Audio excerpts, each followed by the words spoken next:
What up? What up? What up, everybody? It's your boy Jax Wild and the homeboy PG the Hustle. What's What's happening? good?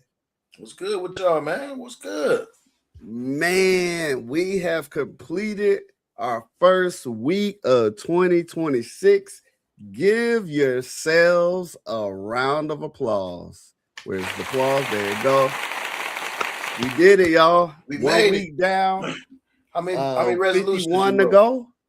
I don't know my math. I think it's Yeah, 52 51. weeks. Yeah, So 52 51 to again. go. So I'm still Okay. there. You know what I mean? So, hey, so how was the first week, man? How was it for you? Same old, man. It was cool. None slow motion. Nah, slow motion. It was a week. It was just like any other, man. The older you get, the older I get, you know, it the the it becomes like, I don't want to say the same, but Right. it becomes routine. When you have certain things you got to do, and it's just routine. You know what I mean? But Yeah. I tell you one thing though, I'm feeling great about the journey and the path that we got going on, the path that that everybody's on, um, everybody around, and this is a new quote that I just found out. This a nip quote. Okay. I like to Shout quote out to Nip. Nip. It's a nip quote. If you look around your circle and you don't get inspired, and you don't have a circle, you got a cage. Mm, Okay, so mm. everybody around in the circle is moving up, doing things. Everybody's ambitious. I don't have nobody around me with that attitude, like, oh, I can't do this, and oh, the world is so crazy, and woe is me. Right. Nobody around me is like that, and I've worked to get to that point, and it's beautiful. Yeah. It's beautiful. Like, everybody I talked to, even my dealer friends and all that. I went out to one of my dealer partners, his house. And I forgot to fill you in on that, but I'll fill you in later. Went out Okay. to his house and everything, and let him know what we was trying to do and what was going on. And his eyes bucked, and he got happy, and it was just everything was a go. Like, that's why I said I just feel up, and I am feeling motivated. You know what I'm saying? I'm always motivated, but I'm extra motivated by those around me. You know what I'm saying? Yes, So, sir. Yes, sir. and I'm just having fun with it, man. I'm basking in it, man. How was your week? What happened? What happened in yo? What's going Well, on, man? shoot, man. I'll be honest, man. Like this week's started off a little shaky. Mm. Uh, just because like been on break. I've been sleeping a lot. Shout out to wifey, man.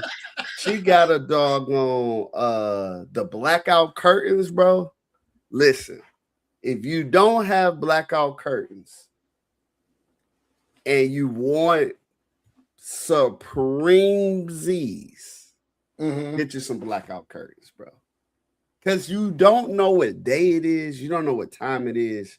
You have no, bro. I have to make myself crack the bedroom door Oh so yeah. that I can start hearing people move around, like when the kids get up and all that, Mm-hmm. to know, like, okay, man, it's go time Yeah. I used to because it's love so blackout. dark. Oh yeah. I But had them when yeah, I was so working nights. When I worked nights, I had black. That was a must. gotta Blackout have them, curtains. and we had them because we was in Germany and they had the blackout shed. So and Mm-hmm. then we had them in California because Yes, it's the a sun. lot of sun. So it was a little shaky because man, I was just sleeping so much, and I'd like to be out and about, Right. but kind of got over that hump. And then this week, actually today was the first day of class for the students here Nice. at UNC. Okay. And they have this thing, I'm showing some pictures now. They have this thing, so you can see to the right here, it's this long line to the Oh yeah. right, all those folks to the right. And they are actually waiting. Let me see if I can find this picture. They are waiting to uh take a sip out of the well. What? Yeah. So apparently, I think it's this picture. Waiting to catch COVID, huh? So this picture right here is the whale. It's the premier situation of UNC, right? Okay. This well. This is actually, yes, a drinking fountain. So, so the thing, yeah, so it's like a fountain. So the deal is the first day of class, if you take a sip from this well, all A's. All A's. Man.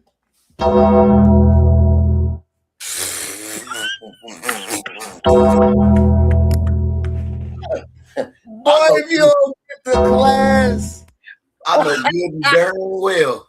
Boy, if you don't get your butt to class out Ain't there that many in A's on class, campus. drinking in the well, get to class. Doggone. Yeah, I wish my kids would be out there. Boy, if you don't get your... Anyway, so I am excited, man, because if you know anything about me, I'm a big people person. I love students. I love young people. I think young people help you stay young because you're just rolling with them, trying to figure out what they're thinking. I also we coaching basketball. A slight update: we are 2-2. Nice. Won 2 games, lost 2 games. The 2 games we lost, 1 we lost, and look, I'll say it, and I shouldn't say it, but the refs was really sucky, bro. The refs was trash, bro. Shout out to all the refs out there, but these 2 jokers we had was trash. Let me tell you why they was trash. I knew it was gonna be a bad game. Because if you know anything about referees, and all the referees, if you know a referee, ask him. One dude was blowing the wrong whistle. I already knew we in for a long one. Wow. My boy had the whistle that be on your jacket, your life jacket. Yeah. Who? Like, bro, get him out of here. So he didn't even really have a ref whistle. He didn't have a ref whistle. So I already knew it was going to be bad. So I can honestly blame it on them. The other thing is about refereeing. If you ever look at referees, they're always faced inside to one each other. So they always see the floor. I see it from this angle. You see it from that angle. My one ref running like he about to run out the gym. You can't see nothing behind you, bro. No. So my guy got pushed out of bounds. So about time he turned around, he just see the ball bouncing out of bounds. And I was like, you didn't see the man just got like DDT'd over there, did you? Because you running out the door. So, but anyway, we're set to play one of the hardest teams tomorrow. So y'all have your thoughts and prayers with the boys that get this basketball. We're gonna go do our thing.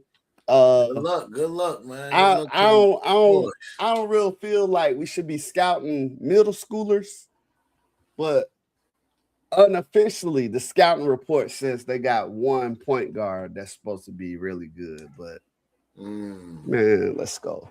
You said let's go. You said you ain't pumping no fear in your heart. Man, let's go. That's right. That's how you do. That's how you supposed to coach them, coach. That's how you supposed to coach them, man. Yeah. So y'all see some updates. If y'all follow my page and all that, you'll see I'll post some pictures and all that. But yeah, man. So let's get to these sponsors and let's get the thing rolling today. What do you say? Yeah, because I can't wait to get to the guests, man. We finna get some jewels. We always got jewels getting dropped on us, but today I think it's gonna be it's gonna be good. And shout out to everybody in the chat, man. We appreciate you stopping by. I don't want to butcher none of these names, but thank y'all for showing up. Yeah, I see y'all. Even if we y'all don't understand what y'all saying nice. Y'all throwing it up in the chat. Appreciate y'all. We appreciate all the love, man. Keep sending the love. But Most we definitely. got While y'all W in the Energy. chat, right? What I was about to tell them, while y'all in the chat, go ahead and check out W. When y'all get done, go ahead and check out the W Energy. We got genderless energy, man, all natural. And you know what I'm saying? The only active ingredient is the coffee bean fruit. Yes, So sir. natural caffeine, you know what I'm saying? Just a little bit, just a scotch. We ain't trying It's to a give you no little wings, that ain't scoosh. us. You know what I'm saying? We trying to keep you up and keep you focused, man. And Yeah. actually, y'all go on the site because there's more than just energy. They have hydration, they have focus, they have all kinds of supplements to keep you on point no matter what you're doing. If you gaming, if you working, if you running, if you working out, they got it all, man. They even got, you know, like I said, the IV, the like the Oh water yeah. with the electrolytes, with the extra electrolytes.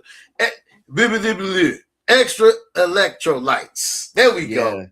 Just in case your weekend be weekending, you know what I'm Right. saying? We get you back right for Monday morning. You feel me? Go to wenergy.gg, man, and type in PG the Hustler, man, at checkout, man, for 10% off the full order, man. And Yes, also, sir. after that, if you want to support the podcast, which I'm sure you do, I know you do, you know what I'm saying? Yeah. Swing on over to blackmoneymedialive.com, grab some merch. We got some new merch coming out. I will be taking the holiday stuff down, just like we got to do in our around our houses. Take all Yep. the presents down. The ugly sweater will be coming down. So I'm giving you guys 1 week to grab it for next year. 1 week to grab it for next year because there will be a different style coming out next year. Every year we Yeah. doing this, we're gonna switch up the style. So go ahead, slide on over there, get you some merch. Get you some merch. Yes, And sir. And summertime coming. then we also got Elbow elbow grease. grease. Yes, elbow grease, personal care for men and women. We don't wanna hold anybody out. We do have everything from beard balm, lotion, lip balm, scents, you know what I mean? All natural oils. And everything is all natural, no chemical, and it's small batch. It's handcrafted small batch, so it's not like mass made. And just when the website come back up, man, and y'all stay tuned to. I got a whole story talking about that because I want to drop jewels on you guys, all my entrepreneurs, all my business people, because something actually happened with elbow grease as we started to gain a little bit of favor Mm-hmm. um, in the social media realm a couple years ago. So y'all stay tuned for that. That's on a different little thing. That's on a different show. It's not gonna be on the podcast. Y'all just tune in to us on the social medias, and y'all can get the story about that, man. Y'all can also follow Elbow Grease on all social medias at Elbow Grease. So Yes, sir. Yes, sir. And without further so ado, without further ado, I always lead in with this. This podcast is for you, right? This podcast is for you if you are currently in the military and you would like to stay the entire time, like I did, like my guest that's about to come up is doing. This podcast for you. We talk about real stories, real things all the time.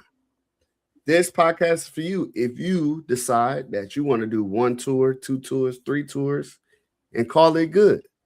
That's what PG did. Look at him, looking strapping sleep. young man. It's all good. Or this podcast for you if you are young, strapping, or maybe even old and still got some left in the tank, and you feel like you want to join the military. This podcast for you because you're going to hear real stories from real people who really did it. Lastly, if you have been under a rock and you have never interacted with a military member, this podcast is for you because you're going to hear stories that is very relatable to what your current situation is. Myself, I joined the military. I had about 4 phases in my life. There was the turkey phase where I was young, I was crazy, I was living in a dorm. So I would say that was my first 2 years in the dorm. So let's call it freshman and sophomore year. Then I moved over to Japan, where that was my junior and senior year. And then finally got to move out and start my life in um, Florida, where I spent the most of my time there, 11 years. But then one day, the command was like, look, man, you can't be here no more. You got to move yourself, or we're going to send you to New Mexico. So I was like, say less. So I decided to put in for orders with the Germany. Y'all know about Germany. Then my last duty station was California. In California, I finally obtained the favor and made it to the E7 rim of my life. That is, the upper echelon. And during this time, going to the Serious Yo meetings, going around and trying to embrace being a leader, embrace my new role, trying to figure it out. So the best way to figure out how to be a leader is join yourself with other leaders. So I met this young man that is coming on today. His name is Master Sergeant Joshua Wells, and he was sort of like my mentor, if you will, to being a serious yo. So everybody, stand up and welcome Joshua Wells. Welcome. How you doing, sir? Yeah, I'm doing great, brother. Happening. Man, how'd the intro go? I love it. That was swaggerific. One update. I did since I got to LA because of our friendships and things like that. I'll be rounding out. I got promoted down here, bro. So please, we got to go back. We'll fix it in post. We ain't going back. Senior Master Sergeant Joshua Wells. Let's do that again. Bring it back. There you go. Hey, man, welcome to the show. Thank you for accepting the invitation. Oh, yeah. I knew you would. However, you are the first active duty personnel to join the show. And to disclaimer to everyone out there, you can be active duty to join the show, but a lot of our guests elected to get out first and join the show, which is their own business. But I thank you for accepting the challenge to join the show. How is life going for you, man? It's going great, brother. I appreciate you. Because I'm at the end of my career is actually one of the reasons why I felt like I need to hit Jax up and go meet PG, get online, have a conversation, talk about where my headspace is at and the journey and the story and all that kind of stuff. Like you said, that transition to the senior NCO rank it's like a milestone that you aim for when you're a career guy. Mm-hmm. A lot of folks, they call it the retirement grade, E7. Right. And so like you see your friends succeed and you see them get that, and then they propel themselves. Even if whatever's left on the clock, they still keep playing the game. They're in it. Right. So, when we went through that stuff, it was like part of it was this. Both of us had wanted to start podcasts, and we had. You know what I mean? And then here we are, a few years down now, and you're doing a great job over here on this show, and I'm proud of you. And I guess I'd say I'm probably the number one super fan, if you could. Oh man, thank you. Oh man, we appreciate it. We definitely because this was actually the idea was birthed in your office that day, man. Oh yeah, we were scribbling some stuff out, and man, we were doing it. But before we go further, I need to do one thing. Ooh. Gotta throw you out that plane. This is the drop. The drop signifies the days, the weeks, the months leading into you joining the military. Please tell the folks, tell those ones watching why you came in, or any kind of little things that was surrounding.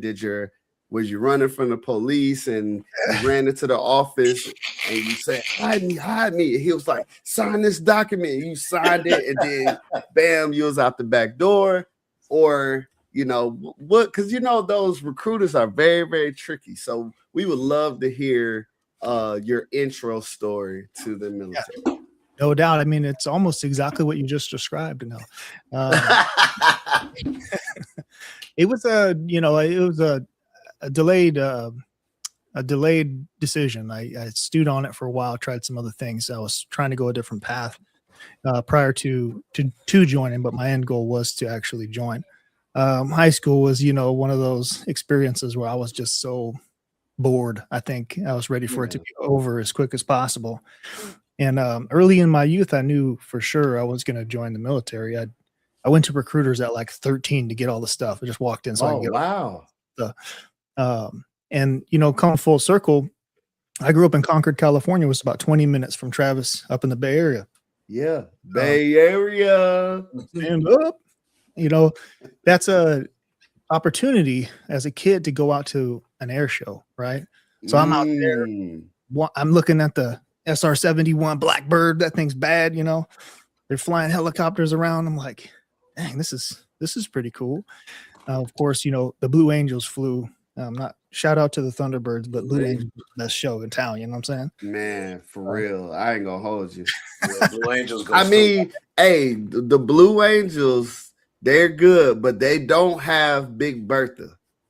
That's the C-130 with the doggone rocket strapped to the back. That's true. Though. If you ain't seen Big Bertha, go to your YouTubes and look it up. Google Big Bertha. Yeah, Big Bertha get down. It does. Air shows are cool though. You know, I remember going out there. I went to Travis and it's like I was like, man, I've never really thought about the Air Force. I was still in my teenage years at the time, so I started looking into it and I put it on the list. You know, so in my youth, I was looking at the Coast Guard. Actually, was my number one dream. I wanted to go to the Coast Guard Academy. Okay, but you know that requires you to be a good student. And you know, it's a college. It's academically challenging. And throughout high school, you know, running the streets and just being a wild man, that was not in the cards. So reality set in. I got a job working Safeway. I was also tutoring the high school for about, you know, half a year, and landscaping and going to college for graphic design. Oh, dope! Nice. Yep. I was doing that for a little while, and you know, I moved into an apartment with a couple of friends from the youth, as we do. And I just decided I was juggling too much. I felt like the school was kind of ripping me off. They were like a little bit of a scam. Once I got past like the first 6 classes or so, I'm like, I don't know, starting to feel real suspect. You know, I'm glad I trusted my gut because they definitely were a scam. And what school did you go to? It was called Silicon Valley College. Okay, Silicon Valley College. Okay. It's like you know, like what's those ones they're always advertised? Yeah, gosh, DeVry, almost like the Art Institute. Yeah, exactly, all that stuff. Yeah. It was one of those. Was it the one of the ones where the guy come on there and he just fuss at you for 3 minutes? You know what you're doing? Get off the couch. Nah, man, these guys still out there on your phone anyway. These dudes were so bad they didn't even have a commercial. You know what I'm saying? Oh, they see you coming then. You know, oh, you want to come here? Okay, come on in. The ticket was like I was a creative person. You know, I did music and I did art growing up. Played multiple instruments, clarinet, trumpet. Taught myself how to play guitar, and I fool around with that stuff still today. You know, that's part of your identity. You never let stuff go. It just is who you are. Yeah. But get to them art schools is like, I don't know, ridiculous. And then, you know, some logic kicks in and it affects your dreams, you know. So if you already got doubts in your mind, it ain't gonna happen. And so you know, I was like, all right, well, let me find something more scalable, closer. And that's how I landed with them. But anyways, yeah, I punched out. I said, hey, I rage quit my job at Safeway because my boss sucked. I said, all right, cool.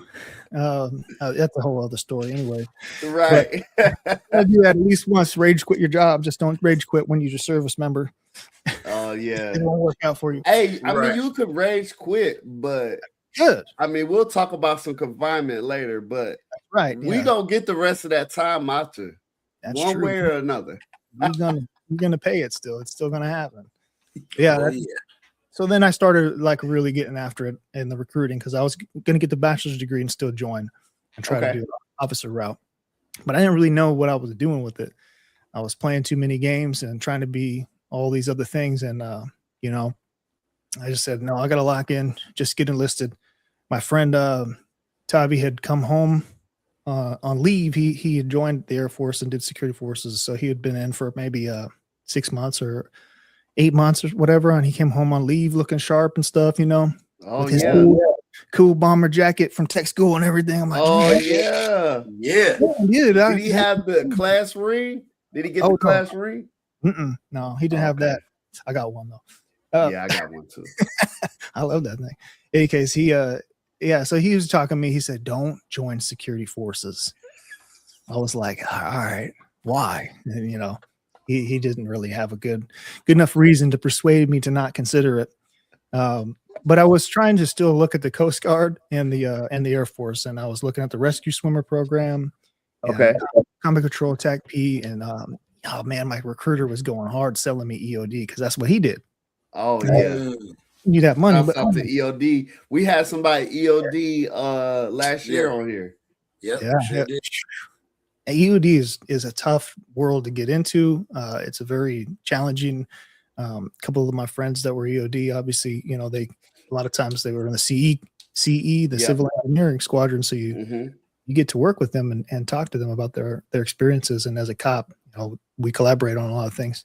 Tough world, man. Shout out to all the EOD guys and all the, you know, we used to call them the combat airmen. Battlefield. Yeah. Right now, special warfare or whatever. In any case, I was like, I don't know. There was a wait list to take the pass test, and I was getting antsy. And so I just decided to pull the trigger. They were like, well, have you ever thought about security forces? And they showed me this cool video, you know, dude sliding across a hood of a, no, I'm just kidding. Wasn't none of that. Man, he showed you Starsky and Hutch, didn't he? He's Right. regarding the Stargate, whatever. You know, no, it was really the canine patrols. Oh yeah. And I was like, someday I'll be a canine. And part of my story, I almost went that route. I had the package and everything. I could talk about that. So he said, all right, man, are you sure that's what you want to do? And I was like, yeah, well, you know, are there opportunities to try out for, you know, those other things later in your career? He's like, yeah, just ask your MTI. Great advice. Yeah, right. MTI, that's what he said. Yeah, he said that, you know, if they're taking people to retrain, then, you know, they'll allow you to go take the test while you're in basic. That's what he told me, which is, you know, it's not a lie, but it's not the exact way things work, you know. Right. And shout out to recruiters, love those guys, but you know, they don't work in BMT and they don't work in the pipeline training, so they don't always get it exactly right. So, but they also get a bad rap for lying, which I think is probably over exaggerated. So, in any case, that's what happened, man. Then I was out of there about 4 months later. I worked a part-time job at Staples. I got the homie hookup. They tried to keep me there, and I was like, nah, I got to get out of here. Then it was off to Lackland, man. So security forces. So once you finish your basic training, I tell this story because I was supply, which we were right down the street from you guys. Everybody got plane tickets and people got on buses and they were out of there. And we was the last dudes in the thing sweeping. And we were like, when are we leaving? They're like, oh, y'all ready? Okay, get on the bus. We're like, okay, cool. Yep. And we drive like 10 minutes, if that. And then they were like, get out. And it's like, did we just get recycled? So now I've heard some of you security forces dudes had to march over there. Like, how did yours go down? Yeah, actually, that's exactly what happens. They have a, I can't remember the acronym right now. They have somebody that's called a SAT pusher. You know, it's SAT. You know, we love them acronyms in the Air Force. So I don't know. Yeah. The job is to basically receive you and get you lined up and everything. So they run and yell at you, and I got held over in Texaco. So later on, that was me. Oh, so But y'all marched, they came to the unit and just marched y'all over to. As soon as your bus pulled up for Security Forces Tech School back in 2004, I think I got to Tech School, in like November. Okay. And, right before Thanksgiving. It's just like BMC. They just yell at you. As soon as you come, hurry up, let's go, bring your stuff, put us in line, whatever. No talking, you're at attention. They hustled you upstairs, sat you down in a room, taught you how to breathe. Everybody inhale. When I say exhale, you say whore. Like that. Now listen. I'm not exaggerating. That's how that was, man. When I got out of the military, and I tell, because like I said, I work at UNC, so I'm dealing with a lot of students who their perception. Some of them have people that were in the military, but a lot of them don't. Yeah. So when I'm telling stories, man, they literally think like it is that way, and so they talk about being brainwashed. What do you say? Do you feel like we were brainwashed? Brainwashed is probably an extreme version of what happens, but you are psychologically constructed for sure. Okay. You're influenced in a way to where your behavior is modified, your expectations are modified, what team means to you is modified. It is ingrained in you to embody those core values and have that uniformity, right? Yeah. Like you're on the bus, you're you. When you're off the bus, you're we. And that's how it goes as soon as you get there, you know? Man, that's a great perspective. Because brainwash was the only thing I could kind of like feel like that works, but that was that's a better way. Well, you can't brainwash somebody who's not willing. Yeah. Right? And if you think about we're in an all volunteer service, right? Everybody that joins is not compelled to join. It isn't the draft. You know what I mean? Yeah. Yeah. And so like it's actually pretty cool the way that people go about it.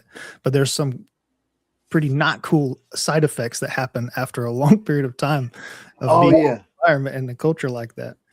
So and I think I say we, and I'm just talking about being leaders. I think we're a little more sensitive to it for our guys coming up. Yeah. But during our youth and where we were coming up, man, they didn't care about what we feel, what we thought. It was get the job done and shut up.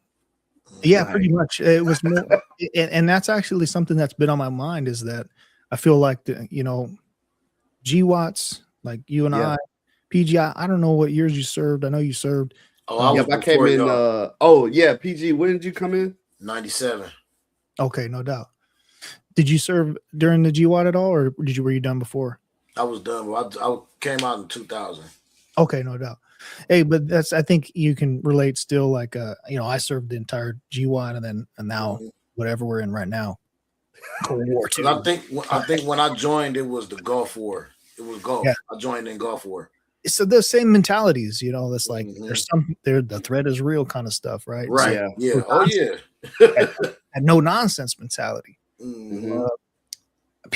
I think that as a consequence of misuse of power and position authority over the years, whether it's physical or psychological abuse, mistreatment, maltreatment, whatever your case may be, policies influence the way that things are now. But also, generations change. And it's not about the people. I'm not talking about like these young kids these days. Yeah, right. You know what I mean? It's just the generation. It's everybody in the generation. Yeah. They're always on their phone. Every old person is also on their phone, and they don't know what they're doing. So they have their problems too. You know what I mean? Right. Except I got only one. My grandmother. She got it down. No, she hates it. She hates the phone. Good. She's the outlier. She's definitely the generation before. Well, I thought about the a Michael Jordan fist pump moment. Oh yeah. When they took that regulation and wrote in there that you could now like be on your phone and still walk. Because remember, we couldn't walk. I had a day that day. We were like, you know what's funny? Was more relieving to me that day was the hands in the pocket. So three things dropped. It was amazing. It was you could walk and talk on your phone. Wow. You could have your hands in your pocket. And you could eat or drink while walking. So I had my phone like this, a hand in my pocket, and I was drinking something. What? You know what, bro? That day, I felt like freedom was ringing at that point. That was let the freedom ring, right? Yeah. When I was, and I still, but the one thing, and this is me as a young tech. Now we can have our hand in the pocket, and I got a little bit indignant, just a bit, because I couldn't put my hands in my pocket as a young guy, right? Yeah. So then I was like, dang, they can talk on their phone, they can walk and chew and eat. You know what I mean? I'm like, what can I correct them on? I'm like, I just lost all my powers. My friend, in class, she wrote an article about ambiguity because the regulations have become so ambiguous. And a lot of people were like, no, they haven't. Okay, so there's 75 nail polish colors. You think I'm all of a sudden now going to start caring about pulling out the chart to correct? Hold your hand up. That looks a little bit more like, no, I ain't doing that. Yeah. So you got to focus. You had to prioritize, and then you worry about your lane. So that team mentality, that shark attack, that hive mind of NCOs, senior NCOs correcting things, it completely fizzled out because a lot of the way the things were written. Yeah, and because I mean, I too was one. Policies, man, that's crazy. I had the shaver waiver. There wasn't even a cell phone policy, bro. Well, yeah. Cell phones had just been out, right? Yeah, they were like it was flip phones when you know what I'm saying? Like it was like, man, we don't give a damn about those phones. I think in this 22 years, I've had 4 phones. Wow, that's it. A lot of phones. Wow. And they're amazing. Don't get me wrong, they're amazing, but they're also amazingly distracting. Oh yeah, for sure. And they're damaging to your brain. Sometimes I feel like my brain's as smooth as my skull. They can be if you don't know how to get on it and make some money off of it. If you're not using it the right way, it's definitely a distraction, man. Definitely. Cool. So we see that you dropped in October 2020 or 2004. Yep. It looks like you're trying to pull out this time next year. So shouts out to you for that. What made you decide that this is the time? I mean, I know you still got a year, but you gotta back it up about 6 months for Skill Bridge and all those opportunities. That's right. VA appointment. So what I say this is your last probably 3 or 4 months, really. Yeah, I mean, realistically, if everything's approved to what I'm requesting, then I'll probably be done working around April or May. Mm-hmm. Terminals all up front and everything. If they accept my Skill Bridge and they accept me to that job. If they don't accept me to that job, then I will cancel that Skill Bridge. I'm not going all the way out there to do that Skill Bridge. I'll do a different one, which is like the Air Force Junior ROTC. And so my wife and I, for the first time in all these years, traveling everywhere, one thing you'll see when Jax brings up my pictures I sent over is that she's there with me throughout the whole time. The boys are there, a little bit later into the game, but my wife has been with me through this whole journey. I met her early in my first year in the Air Force, and I flew her to Korea, my first base. And wow. Yeah, so so that family aspect of the Air Force is always the most important to me. They give us these uniforms. I'm big on symbols. They give us these uniforms and they never take away your name. You notice that? Never take away your name. And our utility uniform, OCP, BDU, ABU, whatever monstrosity they design and give us to wear. You know what I mean? They always got our name on it, and it's our family name. And so that name, you represent that with pride and dignity throughout. So I say that because, she'd been with me there, and we never really settled equally on like, where do we want to be? Mm-hmm. Was that for a long time, we go back to Texas because I was stationed there for a while. And, California's just got its problems, and I love it. I'm loyal to my soil, but my soil's not loyal to me, and I'm out of here. So I'm looking at, we were looking at Lake Tahoe and Nevada, and Carson City is the capital of Nevada. Yeah. And it just felt right. And both of us agreed like 100% wholeheartedly. Like we had that epiphany, that moment, where it's just like, this is it. You feel just as equally as you felt when you said, hey, I need to go to that recruiter and I got to go do this Air Force thing or whatever branch thing or whatever significant, you're going to college, whatever it is. We felt that strong pull. And, the timing, life is all about choices. So you got to pay attention to make smart ones. And for me, the smart move is to get there where we both feel like it's the right thing. My oldest son graduates high school in June. My youngest son our junior year. So we move in the summer, get him plugged in, get me plugged in, get the whole family set up. And now we're on the other side of the fence. And the support that I want to give to my boys is important. You guys had Drew on last week, Yeah. Stuff. And, back to PG, this is a throwback to your Nipsey Hussle quote, man, that circle.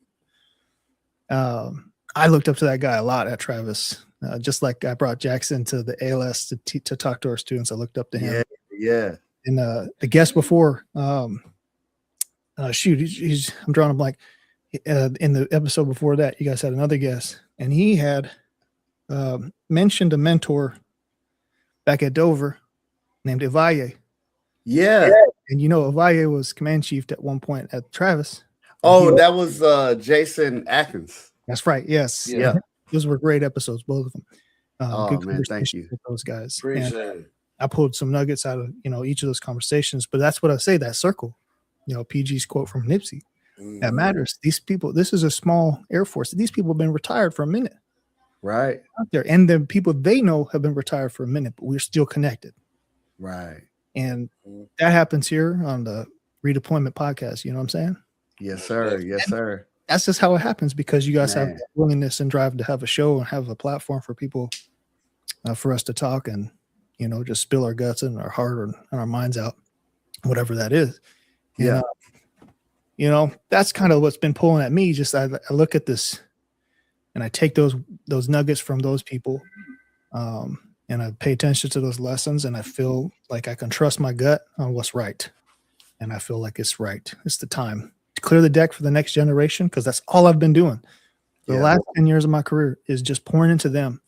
And by product of that, they have propelled me to every promotion since is the people that I work with and help them chase their dream and get after their mission that they got in front of them.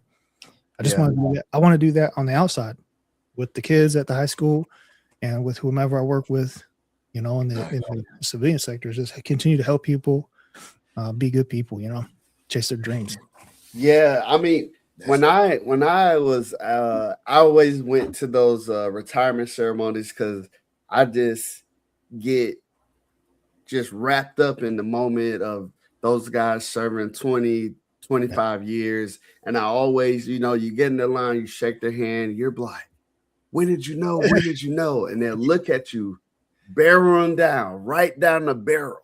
No doubt. They didn't say anything crazy. All they said is, you will know. And I was like, and then they'll like drop the mic. And I'm like, you didn't even say anything, bro. But then, like you said, the timing is right. I did have one guy he said, with all the changes that's been made, he was like, the Air Force and the forces all together has been changing like this, so if you ask somebody from the 80s, and then somebody from the 90s, of course they can be like, oh yeah, back in my day, blah, blah, blah. And And so there was like, when you get to the point where you can't take it no more, it's time to go. Yes.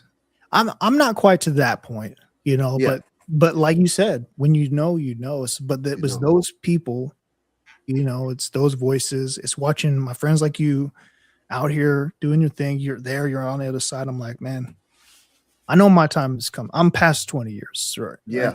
I'm on extra time. I'm on bonus time.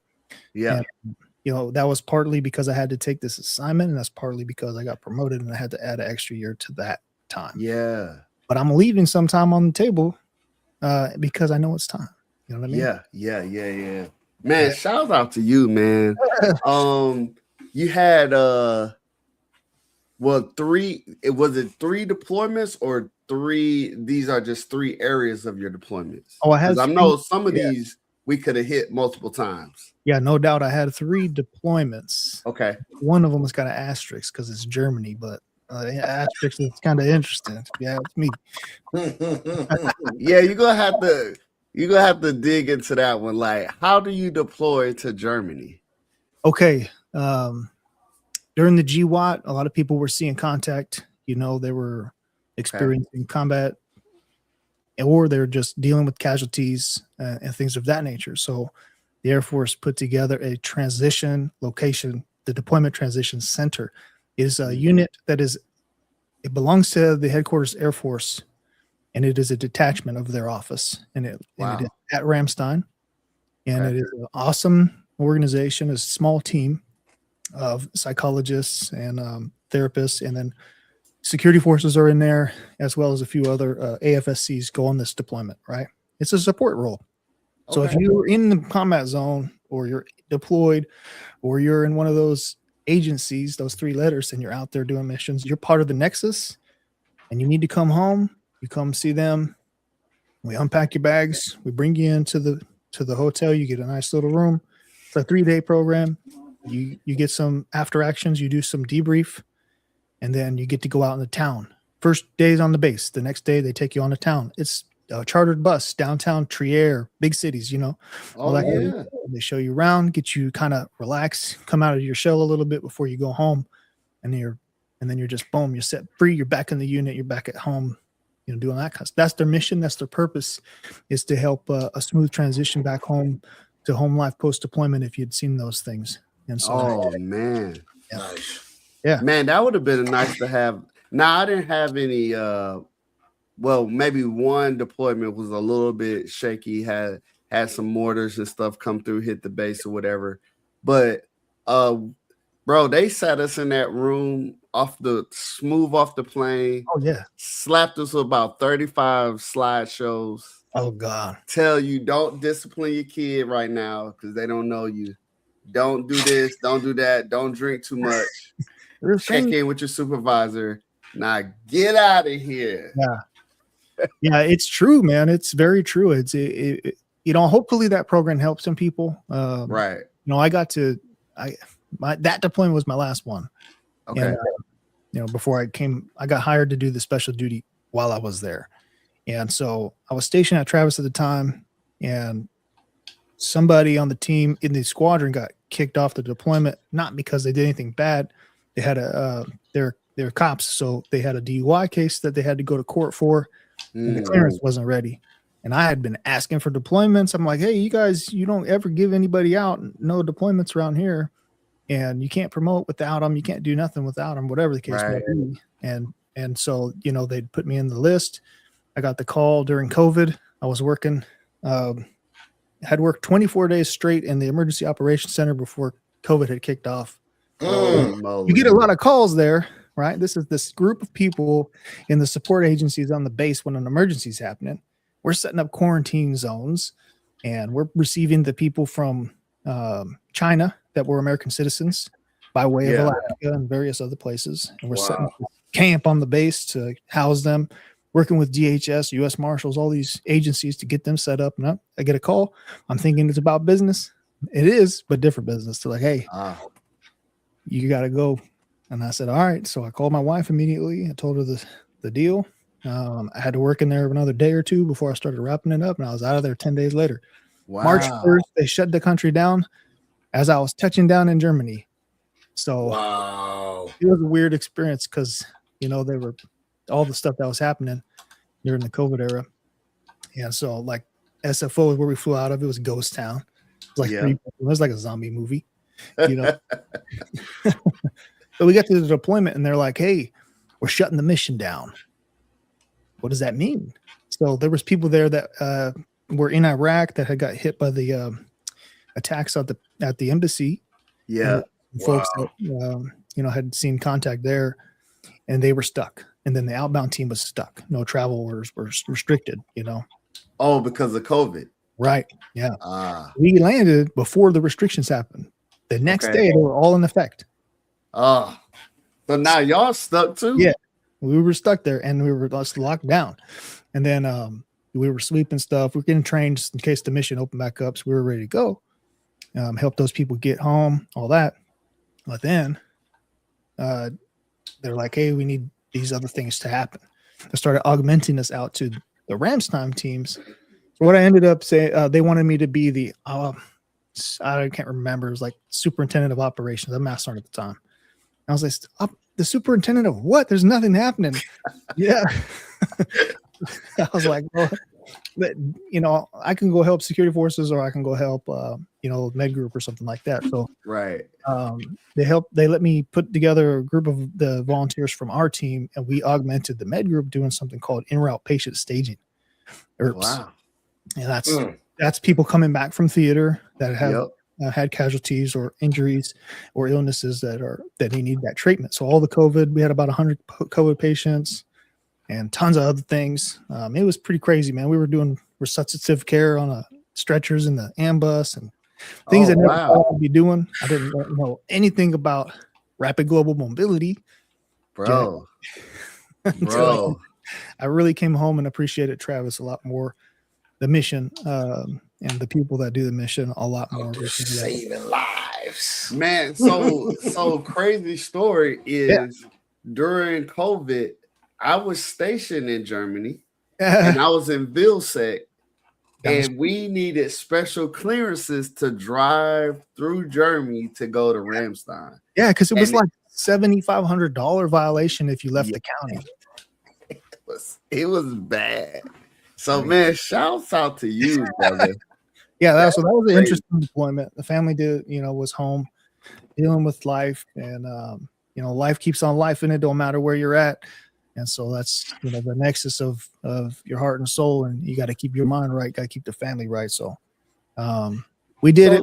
So the one thing about that I wanted to bring up is in Germany, we were looking at the AFN and the news back home. Oh yeah, and Facebook and all that, and it looked like it was like COVID for like a couple of days, and then everybody's back outside. Meanwhile, we could not go outside. Like, we had to get like a ticket to go to the commissary. True. Like, it was bad. But then we're looking online and they was hanging out. It was spotty, it was spotty. You was looking at the Atlanta footage? Atlanta, bro. Y'all was out. Boy, y'all was out. I think that's where we outside came from. Yeah, it did. Outside. It did. That's exactly where it came from, because they was outside, boy. You couldn't go to church. You couldn't do none of that. They was not playing. But they was in Magic City getting them chicken wings, boy. Bruh. Different counties in Cali were shut down and opened up all the time. They open them, close them, open, close, open, close. On these fictitious, COVID infected numbers. Yeah. That's crazy. So like it was just a whole shenanigans. In any case, it was stressful for the family back home, but luckily, because everything was locked down, didn't have really nowhere to go, so less drama to happen. LBC said Atlanta shut down for 15 minutes. Yeah. Yeah. Man.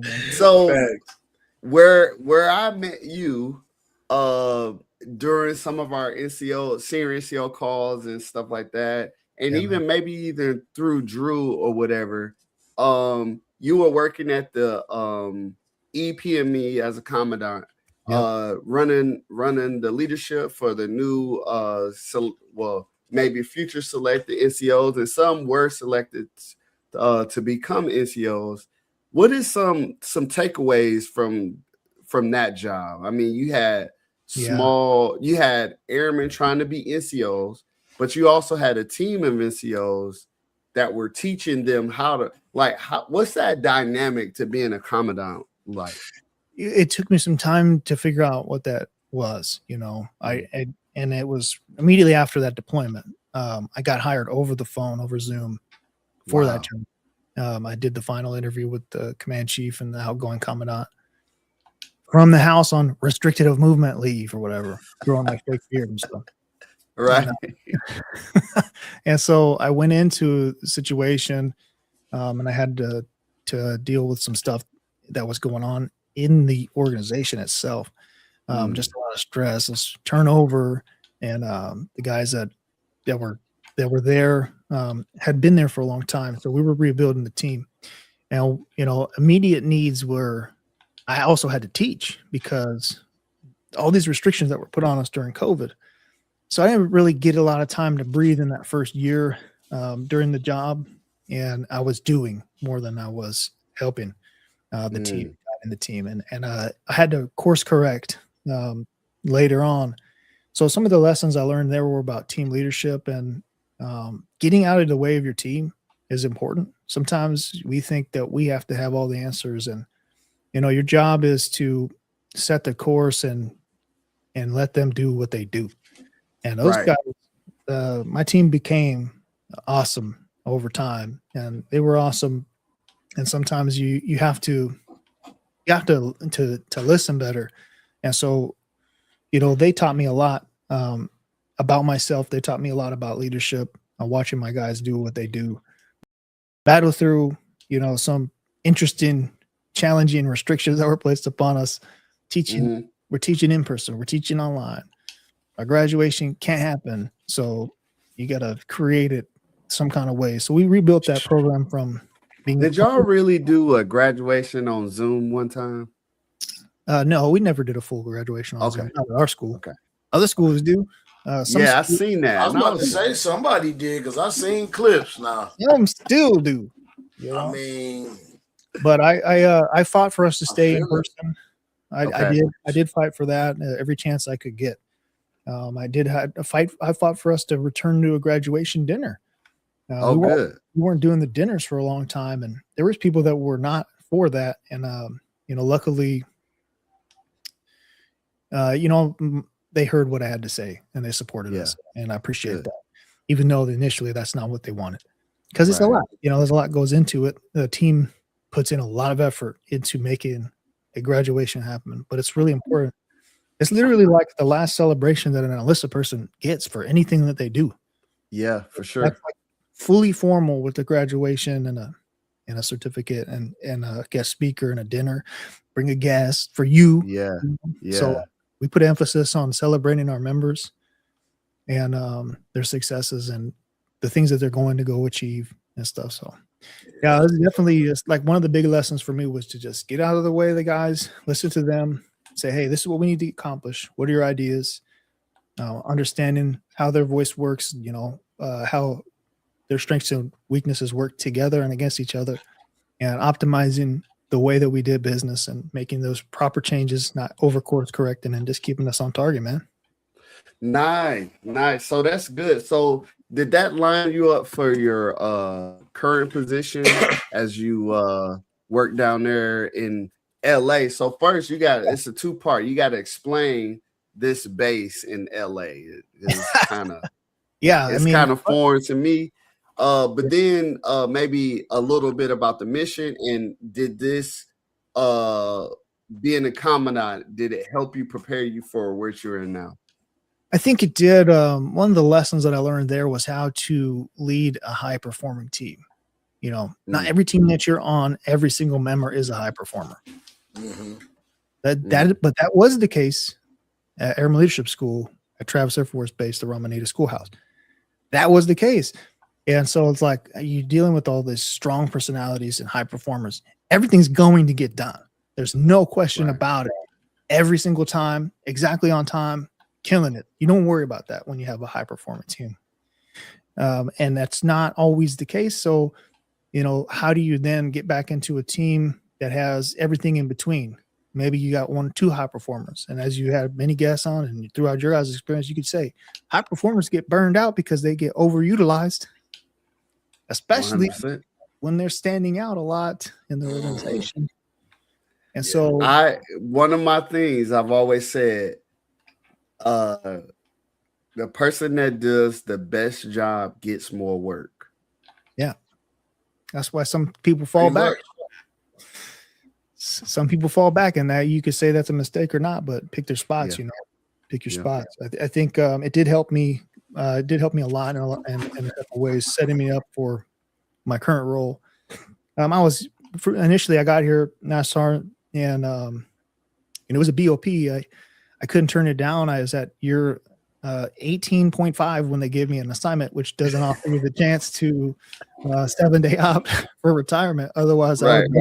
I would have been just Jay Wells right out the gate. Right. But my team was doing so good, and team performance, you benefit from that, and they really propelled me. So when I got here, they also propelled me in promotion eligibility. It was my 4th time I had gone up for senior master sergeant, and only been here 4 months. They picked me for promotion. So I was in the flight chief role, leading the shift, working posts, checking IDs at gates, doing all the stuff that we do as defenders. Cool. And then my chief was out. He was out on a deployment, and he was out with a pending assignment out because they downgraded the position to an E8 billet. Oh. And they didn't have a plan to replace him. And so they were already going to PCS me. Oh. And so Wow. I couldn't turn it down because I would also have to turn down the stripe. And we had a lot going on at the time in the family. And so it was like, I can't move my family again like this. And so I called the MAGCOM and I talked to them about, can you get me here? What's the path? And it ended up working out. And thankfully, my time at ALS, my time at Travis really helped me fit in here with the organization. So the chief PCS, and I filled in this billet. So I'm doing the SEL role, and it's kind of a lot like the ALS commandant gig. Yeah. My commander's engaged, so I'm working with the commander and our deputy in there. But LA is a weird place, man. Like offline, I'll say people don't even know it exists. They're like, there's a LA Air Force base. You talking about Louisiana? I've had that a few times. People think it's it's hidden. When he said that, I asked Jackson, the first thing I said was, I don't remember no base being in LA. I remember March. Yeah, and March is down the road. Yeah, and so we work with them. But like a basic tour, if you come to the main base up in El Segundo, as you come through the gate on your right, you got a commissary. Across the parking lot, you got a BX. To your left, 1, 2, 3 buildings. Tour is done. That's LA Air Force Base. It's a challenging environment though, because it's mostly civilians that work here, and they're part of the Space Force, so it's Space Systems Command headquarters, and anything coming from going to space, maybe it's going to space or not, it's all acquired here, and so those contracts work out. And there's a big mission. It's a big important mission. Obviously, they're always talking in the news about Golden Dome and things like that. So there's a lot going on in space. There's a lot going on in space, and it's a busy place, but it's a small place. Yeah, it's busy in an interesting way. Housing is like 20 miles away. Yeah, and that in LA turns into 2 hours. Oh yeah, no doubt. I mean, it takes me. I stopped using the freeway because you might end up on a high-speed chase video. This is my favorite form of entertainment down here. You guys got to check out that. Okay, heck yeah. Edible. They all the time. That they never get like talked about, but they're all the time, bro. It's a thing. It's crazy. Yeah. The one thing. So when I PCS to Travis, our car shipped into LA. So I took a one-way trip down to LA early I want to say Friday morning, and I grabbed my car and I was just going to drive back. And so I'm driving back, get my car, jump into traffic. Then it's like I'm talking bumper to bumper Yep. He must have been for like, I want to say like 2.5 hours. We're Yeah. moving inches at a time, right? And One then all of a sudden, it opens up to this oasis. Yeah. Yes. And I'm like, I don't see any cars turned over. I don't see any fire. I don't see any shootouts. What the heck was we stopped for? Yeah, man. The off ramp. All the time. Oh, okay. And- Because and I was like, people I switching couldn't lanes. get Like it. they're listening to Puff Daddy switching 4 lanes, or what's his name? What was his name? JD. Yeah, JD. Yeah. JD, yeah. And Jay-Z. Yeah, that song. They were Mhm. freaking do that out here for real though. You're like, all right, they're in the fast lane, and then all of a sudden they're in the exit lane, and you almost die sneezing. Man. Man. Like that. Yeah, that's So, one of the reasons we're trying to get up out of here. I'm Yeah. from the Bay Area. It's kind of like that too, but in a different way. yeah. Yeah. I like the Yeah. Bay Area. It's a little calmer. It's Yeah. It's so chill. Yeah, it is. The Bay If you're in the Area. right spot, it's It's definitely beautiful. The weather like up there was like got the man. Golden Gate right there. Oh, Right. yeah. I see. Yeah. Yeah. So we talked about your leadership experience as a commandant, then your new position, but we need to take it back a step because you were in security forces for the first bit of that. Yeah. We gotta give us a favorite call, maybe a crazy case, a Yeah, for sure. confinement or something. Just I will, just a quick little 5-minute. No, I got you. It's actually it'll touch on two assignments. Okay. First base being Kunsan, Korea, the Wolfpack. Oh Well, yeah. I loved my assignment there. I was, I did a flight shift work, defending the base. I spent some time doing the town patrol, and then I came back to a new flight almost at the time when I was about ready to become a senior airman. I'm going out to post with the new guy I'd never met. And, he's already a senior airman. He's been around. Let's just call him Craig because that's his name. And I won't throw his last name out there. But in any case, so I'm with Craig. He's the lead on this patrol. We're in a security patrol, and he's pulling up. We did our checks. We just started shift. We did our checks. And I don't know if he had been drinking the night before or whatnot. But he pulls up to a spot, and he's like, all right, watch me. I'm about to take a nap. I said, hold on a second here. I said, you want me to so you can fall asleep and I can do the work, essentially? And it's like, I don't know, man. Maybe some people are cool with that. I'm not cool with that. And he's like, oh, man, it's fucked up. You're supposed to have my back. I was like, I got your back. That's why I'm not to do it, man. In any case, we didn't get along for much more after that. That was Tell him he wasn't being top flight security of the world, Craig. No, man. I got him. It came full circle. So, it's not like I was squeaky clean, perfect airman coming up or anything like that. But that's like rule number 1, man. Stay away from. Come on. Yeah, you learned that as dorm guard. Yeah. One white coming access card. Realize how important falling asleep can be. He did not learn that lesson. He did not learn that lesson. So fast forward a few years, I'd gone. I did a 1-year tour in Okinawa, which was great time on the island. My son was born, so I went home for that. All that stuff. What year was Okinawa? So 07. So 07, I get to Okinawa. Had just married my wife. Our assignments got jacked up because I didn't update my dream sheet. So youngsters, update your dream sheet. In any case, update the dream sheet, y'all. It's easy. It was remote tour. 2 buttons. You won't have to go through this if you just listen to me. This is mentorship. I'm passing on my experience, so you don't got to go through it. Just update the dang dream sheet with bases you want that aren't from 3 years ago. Okay. And then, so then I got my 18th choice, which was Wright Pat Air Force Base in Ohio, Dayton. It's a beautiful place. I loved being. Hey, don't you hate? You heard what he said. Beautiful place. Yeah, that's right, Jack. He's an Ohio hater. Well, I know. I just don't like the Buckeyes. Well, yeah, That's the Michigan Wolverines and the Ohio Buckeyes. You can't be any other way if you're from out there, right? There you go. Like Cal and Stanford, man. We just don't. You just don't. Yeah, Right. exactly. It's not as Yeah. big of a deal out to everybody else, but to us, it matters. So I get it. But yeah, it was a trip. We got out there. I deployed from there to Iraq, and that was like probably my favorite memories is my deployment to Iraq. My team was our nickname was the Coyote. So, later I'll plug my Coyote leadership thing, but that's the stem of where that came from. Was there in 09. Went to Joint Base Balad. We did outside the wire mission, defending the base, 10Ks out, and that was one hell of an experience. In any case, I come back, didn't get any transition like you were talking about, not even a briefing, nothing, man. Just like, all right, cool, go on leave. And it was really hard to transition back from that. But I made it. I made it through. Yeah.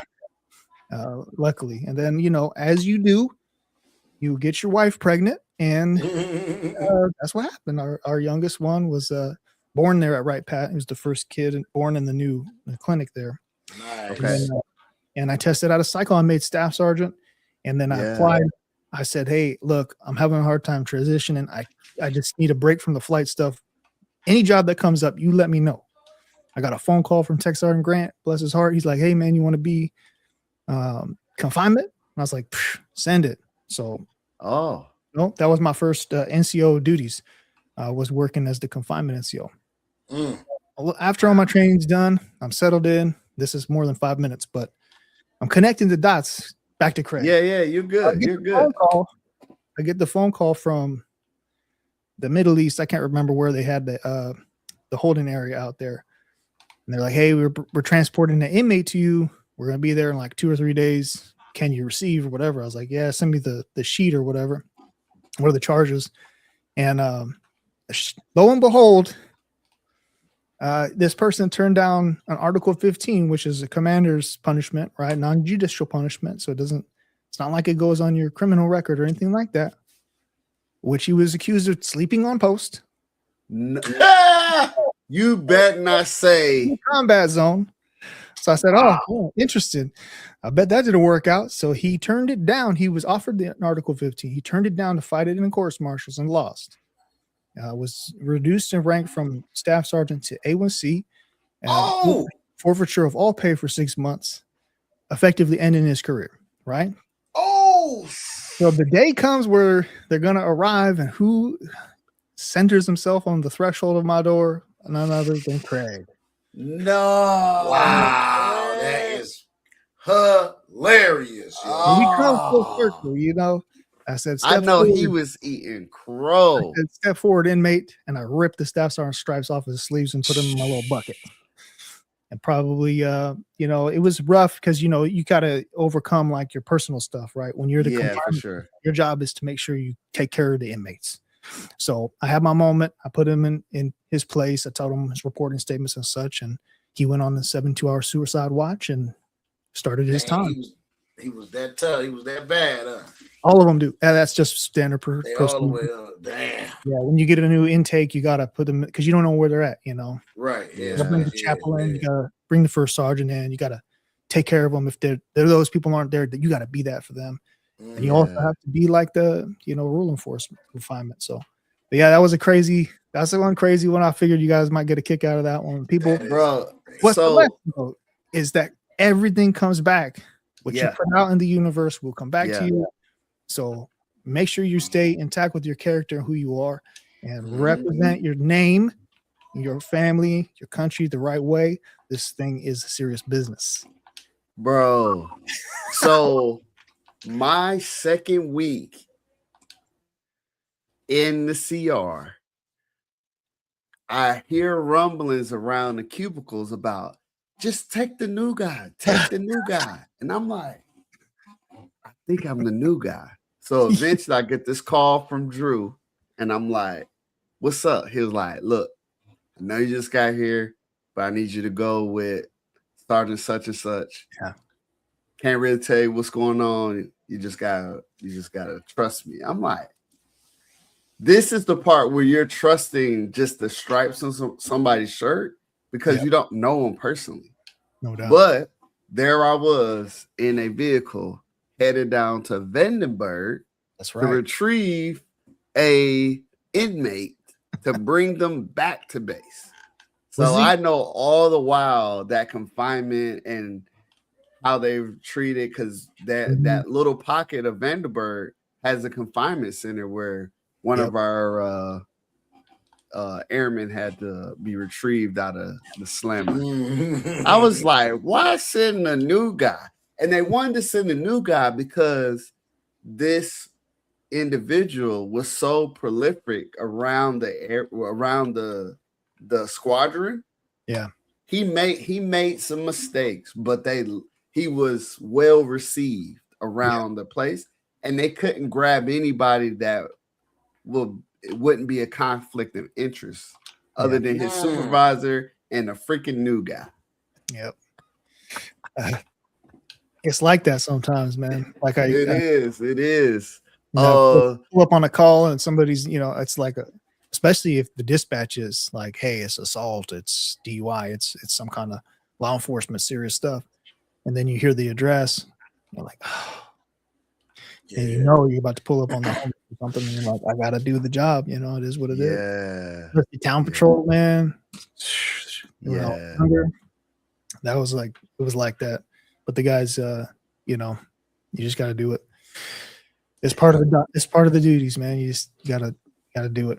But man, I did a couple of transports from Travis to Vandenberg as well when I was stationed up there. Yeah, it's a long drive. It's a long drive. That's a long drive. Yeah, and you're just halfway through, I was like, look, man, we're obviously driving really far. Yep. Where are we going and what's going on? And he was like, all right, let me break it to you. I said, okay, cool. You told me the story. Is he dangerous? Because, do I need to start hitting some push-ups? Do I need to put him up? Right. We going to be fighting this dude all the way home? Remember, he was like, nah, he was a little protein shake. Stuff. It's a gladiator. Are you not entertained? Yeah, he was just saying for some drug stuff, so you're good. I was like, all right, cool. Yeah. Just don't. But man, look, I don't want to hold you too much longer, but I do want to give you this time to tell us where we can find you, what you got going on. I know you said you had a new show coming, and I want you to plug in. The floor is yours. Yes, thank you. I appreciate it. Yeah, so Jay Wells here, setting out to depart my service from the Air Force after 22 plus years. And what I want to say is that if you're thinking about joining, trust your gut. Make the right choice for you. Make sure that you understand what you're getting yourself into, because service means that you will end up making sacrifices, but don't forget that you chose that. It's just a willingness there that is respected and it's honored. And that's when people say, thank you for your service. That's what they mean. They don't say it. They say it kind of subtly by saying, thank you for your service. They mean more than just that. They mean that they know that you sacrifice a lot to do what you do, that you are willing to do things that other people in other professions do not. And, I respect that. And I want to work with youngsters coming up in the future and work with any folks that are working on their own personal and professional development. And you can do that with me at coyoteleadership.com. You can find me on Facebook, Instagram, all those things. And I have a podcast that's brand new. We're starting out, Coyote Leadership Podcast. And I'm talking to anybody with a story. It doesn't have to be a military story. It can be a civilian story as well. And you have a book, you have a message, you have a speech that you like to give. You've been through some things. You want to share that with the world. I think stories are important. I value them. I like to share my own. So that way, hopefully, you can get something out of it. And I know I do when I have these kind of conversations with guys like Jackson PG, put me on for a minute. So I appreciate you guys. I want to wish everybody well in the 2026. And guess what I always say, man? Protect your heart, protect your mind. The stuff you take in, you got a lot of control over that. So be your own gatekeeper. Don't let just whatever comes across your timeline influence you too much. If you know you got to step away, close that door, take a step back, talk to your trusted advisors in your life. If you pray, all those type of things, man. Thanks, guys. Appreciate it, man. Thank you. Yeah, Thank sir. you. We appreciate it. PG, you got any closing comments for the folks? No, man, just everything that was said here. I hope you got something from it. If you're one of those 3 people, you know what I mean, that this podcast is for. Man, we gotta have you come back, Jay. We gotta have you come back. Yeah. And we also, we're going to be looking. We will be tuned in. You know what I'm saying, to the podcast. We're gonna be tuned in. We'll be right there. Yeah, we'll be in the comments too with you, man. Showing love and support. And man, finally, man, you already know, man. Y'all know the links, man. BlackMoneyMediaLive.com, WEnergy.gg, you know, and then Elbow Grease will be coming soon, man. We'll be having that. Well, it's already here. Y'all can reach me directly if y'all need any of that. Right now we have, like I said, everything, man. Lotion, beard balm, lip balm. Just hit me up and I'll send you some things, man. Hit me on any social medias, man, and just y'all stay cool, man, and just everything we get, we giving y'all like a toolkit. Like I can't believe, like, bro, like if I would have had this kind of knowledge before I compare these to go on our Spotify and all that and the readbacks, and I just be like, dang, they dropped the gym. It's so much sometimes. I'll be trying to clip it the right way and all that. But and it's overwhelming sometimes. Like some of these, very good. Like these are some real good conversations, man, and jewels and gems, man. And we thank y'all for riding with us, man, for real, man. And we got a lot of people, man. Real Game No Gimmick podcast, man, is out there watching. They watching us too, man. Shout out to them, man. Check us out. We've been doing stuff. We've been, we've been keeping up with the latest, man. You know what I mean? We've been keeping up with the latest functions and functionalities and just having fun with it. So just that's a lighthearted, kind of lighthearted show, man. We just over there chilling, having fun, man. Y'all come and kick it with us sometime, man. Yes, sir. And as I round this show out, man, I want to thank our guests for pulling up. Thank you, Jay. If you have a retirement, please hit me up. I would love to come. Be a part of that. Be in attendance. I haven't flew out to Cali since I left, and man, what better way than to come in the busiest part of Cali to LA? Right. But that's a great excuse to have. You just you could walk from the airport to there. It's that close. Don't walk. Nice. I'll pick you up. Don't walk. Yeah. But yeah. So thank you for pulling up. I mean, we definitely gonna have you back. Anytime. Thank Black Money Media for presenting this show. Thank our sponsor WEnergy, and please go get the merch from Black Money Media and Elbow Grease. Hit it up, and just remember, this podcast is for you. You do not have to click off. You will find something entertaining. You'll find something that you can hold on to, and it's meat for your bones. Tendonism. I'm telling you, it's tendonism. It's some tendonism for your toolkit. Yes, sir. Real gristle. So with that, we love you, and there's nothing you can do about it. Y'all have a good one. Peace. Peace. Peace.